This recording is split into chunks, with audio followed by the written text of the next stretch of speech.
अभी ये bond policy बहुत चल रहा है, बच्चा बहुत फंसता है बॉन्ड पॉलिसी को लेके कि कहीं पर बॉन्ड है कहीं पर नहीं है, तो इधर जाना चाहिए कि नहीं चाहिए? मैं आपको बताती हूँ सर, जैसे कि दो तरह के बॉन्ड्स हमारे पास होते हैं।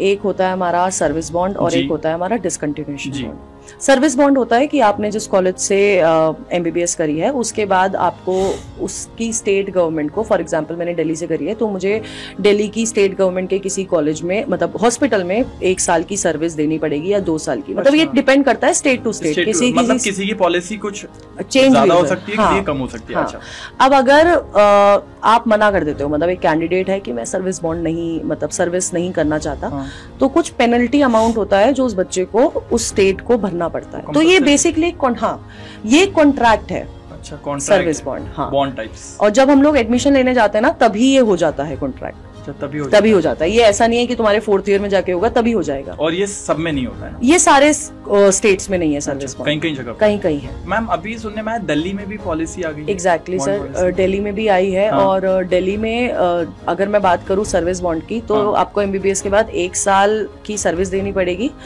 नहीं तो आपको 15 लाख का पेनल्टी भरनी पड़ेगी। हाँ, और दूसरा जो बॉन्ड है डिसकंटिन्यूएशन बॉन्ड, बहुत कम बच्चे ऐसा करते होंगे, मतलब कि एमबीबीएस ड्रॉप आउट करें।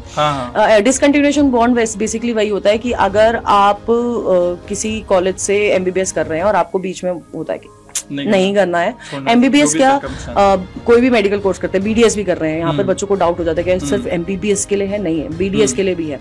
तो जो डिसकंटिन्यूएशन बॉन्ड की पेनल्टी होती है वो देनी पड़ती है। और दिल्ली की अगर मैं बात करती हूँ तो अगर कोई बच्चा बीच में छोड़ता है तो उसकी 3 लाख की पेनल्टी उसको भरनी पड़ती है।